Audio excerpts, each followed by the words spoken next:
నువ్వు మనిషి అయితే నువ్వు మనిషి పుట్టుక ఉడితే నువ్వు నిజంగా కేసీఆర్ కొడుకు అయితే అవన్నీ బయటపెట్టు, లేకుంటే మనిషి కంటే హీనమైన బతుకోని నేను భావిస్తాను. నువ్వు మనిషి అయితే మనిషి పుట్టుక ఉడితే నేను డ్రగ్స్ తీసుకోకుండా మాట్లాడినా అని నువ్వు భావించుకుంటే నువ్వు వేరే ఏం చాలా చేస్తాను. నీకు 24 గంటల టైం ఇస్తున్నా, నువ్వు బయటపెట్టు. నువ్వు మనిషి పుట్టుక ఉడితే, లేకుంటే నేను మనిషిలకు ఎవరు గ్రహించాను. అయితే జంతువు కంటే చీమ కంటే హీనంగా నీ బతుకు అని చెప్తే సమాజం, తెలంగాణ సమాజం చెప్తా. చీమ కంటే హీనమైన బతుకు కేసీఆర్ కొడుకుది. వేస్ట్ ఫెలో, అన్ని ఫాల్తు రాజకీయాలు చేస్తాడు, ఫాల్తు కామెంట్ చేస్తాడు.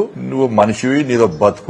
తెల్లా లేస్తే అవి పొట్టు నీ బతికేని చెప్పు. మళ్ళీ చెప్తాను, 3 తల షెట్టు నుంచి ఇన్ని వేల కోట్ల రూపాయలు ఎట్లా వచ్చినా చెప్పు నీకు. నాకు చలో, నా ఆస్తి పాత్రల విషయాలు చెప్తాం, నీ ఆస్తి పాత్రల విషయాలు చెప్తాం, నీ కుటుంబ ఆస్తుల విషయాలు చెప్తాం, నా కుటుంబ ఆస్తుల విషయాలు చెప్తాం. ఒక్క మచ్చ ఉండదు బండి సంజయ్ మీద రాసి పెట్టుకో బిడ్డ. నువ్వు ఇలా సవాల్ ఇచ్చిపోయి నువ్వు మనిషి అయితే, మళ్ళీ చెప్తున్నా, మనిషి అయితే దానికి సిద్ధమై ఉండు. 24 గంటలు 48 గంటల టైం ఇస్తా బయటపెట్టు. నువ్వు ఏ ఒక్క ఆధారం బయటపెట్టు. చలో, రాయికని పక్క పెడతా. ఇది బట్టి ఊకదంపడు ఏదో మీద చెప్తలే. నేను మాట ఇస్తే పక్క నిలుపుకునే వ్యక్తి, నేను మాట కట్టుబడి ఉండే వ్యక్తి. నీలక ఇట్లా ఒకడు మురిగి అటు వేయడం కాదు. నేను నువ్వు మనిషి పుట్టుక పుడితే కేసీఆర్ కుడితే, కేసీఆర్ కొడుకు అని నువ్వు భావిస్తే, కేసీఆర్ కొడుకు అని నువ్వు భావిస్తే, ఎందుకంటే కేసీఆర్ కొంచెం గౌరవం ఉంది మాకు తెలంగాణ సమాజంలో పడ ఇంతమంత గౌరవం ఉంది. కేసీఆర్ గౌరవం ఉంది మాకు కొంచెం. కేసీఆర్ కొడుకు అయితే నువ్వు బయటపెట్టు, లేకుంటే నీ బతుకు బిడ్డ నీ బజార్కి ఇస్తా. నేను ఈ సంగతి చెప్తాను. మళ్ళీ నువ్వు మన జోలికి వచ్చిన నీ సంగతి చెప్తాను నేను.